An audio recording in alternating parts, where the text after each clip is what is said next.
যে নির্বাচনী এলাকা লোটাস কামাল গঠন করেছিল আমাকে বাদ দিয়ে একটা নির্বাচন করে ভোট ছাড়া এমপি হওয়ার জন্য সেই এলাকা অবৈধ ডিক্লেয়ার হয়েছে 2014 সালের আগে। 2005 সালে উপজেলা হলো, সিটি কর্পোরেশন হলো, 2008 বা 9 সালে যাইয়া কি এমন হলো এখানে আবার 3 লক্ষ লোক 6 লক্ষ লোক হয়ে গেল, দুইটা উপজেলা হইল কেমনি? এইটাই বৈধতার প্রশ্নে আমরা হাইকোর্টের রায় করেছি ওই উপজেলা অবৈধ।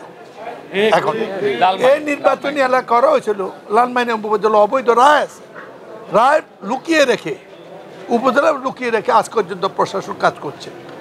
এখন যে মামলা উঠছে এই মামলা ওই আমলে কর্মকর্তা রিটায়ার থাকলেও কবর থেকে পর্যন্ত আনা যাবে, আমরা সেটা যাচ্ছি আগামী জানুয়ারি খুললে।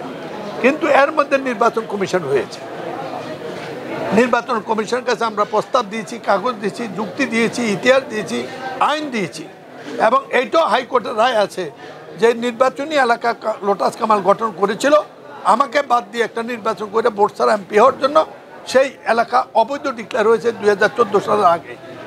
2014 সালে অবৈধ ডিক্লেয়ার হওয়ার পরে উনি আরেকটা রূপ নিল, সেটা নাঙ্গলকোট ব্যাংকে দিয়ে আরেকটা নমুনা করলো, আরেকটা এলাকা করলো।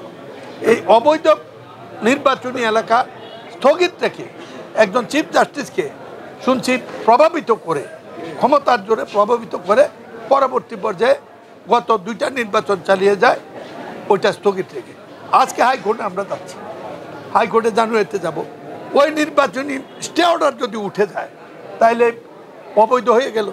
অবৈধ হলে 3 বারের অবৈধ হলে 3 বারের এমপি অবৈধ ডিক্লেয়ার হলে বিগত দিনে যে টাকা পয়সা যেগুলো সরকার থেকে এনে কই দেয় নাই এর হিসাব কে দেবে আসছে। এখন আমাদের উৎকণ্ঠা, জনগণের উৎকণ্ঠা হলো এই, সেটা হলো ও আমি কবে নির্বাচন করব না করব বয়স হয়েছে সেটার জন্য আমার কোনো আলাদা আকাঙ্ক্ষা নাই, কিন্তু একটি আকাঙ্ক্ষা, গতবারও আমি কুমিল্লা থেকে নির্বাচন করতে চেয়েছিলাম, আমাকে আমার নেতৃবৃন্দ নাঙ্গলকোটে প্রার্থী ছিল না, সেই জন্য সেখান থেকে কারাগারে অবস্থা দিয়েছে। কুমিল্লা আমার অধীন আসন, আমি কোত্থেকে নির্বাচন করবো আল্লাহ যেখানে মঞ্জুর করছে, দল যেখানে দেয় সেটা দেখা যাবে। আমি করছি এই নির্বাচনী এলাকার নামে মানুষের উপর ভোটার যে বাটপারি সিস্টেম চালু করেছিল, বিশেষ করে কুমিল্লা দক্ষিণ যে উন্নয়ন বঞ্চনা হয়েছে, আপনারা যদি কোথাও দেখাইতে পারেন কামাল সাহেব 2টা ইট গেঁথেছে তার বিশেষ তহবিলের টাকা দিয়ে, তাইলে আমি রাজনীতি করবো না। এইসবের কাছ থেকে রক্ষার জন্য আমরা উৎকণ্ঠা আছি। নির্বাচন কমিশন গঠন হয়েছে, নির্বাচন সংস্কার কমিশন গঠন করেছে, এই সংস্কার কমিশনের কাছে আমাদের বক্তব্য যথাযথভাবে পৌঁছেছে। আরেকটি খবর আপনাদেরকে দিতে আজকে সিদ্ধান্ত নিয়েছি আমরা, ওই যে নির্বাচন যেই কমিশন তৎকালীন সদস্য ব্রিগেডিয়ার শওকত, তারপরে ডেপুটি সেক্রেটারি তৎকালীন নির্বাচন কমিশনের পরবর্তী পর্যায়ে পুরস্কার যারা ইলেকশন কমিশনার করেছিল, ডেপুটি সেক্রেটারি ছিল সরকারের রিটায়ার্ড, তাকে রফিক এবং সৌল হোসেন, এই 3 জন হলো এই ষড়যন্ত্রের নায়ক।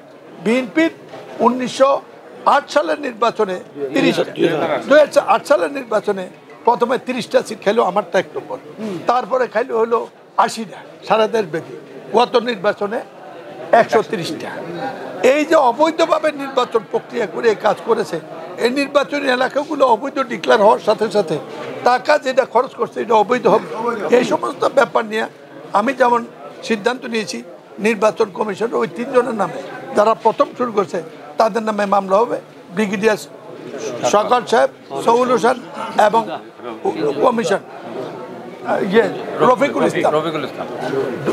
2008 সালে সে ছিল ডেপুটি সেক্রেটারি, এরপরে কমিশনার হয়েছে।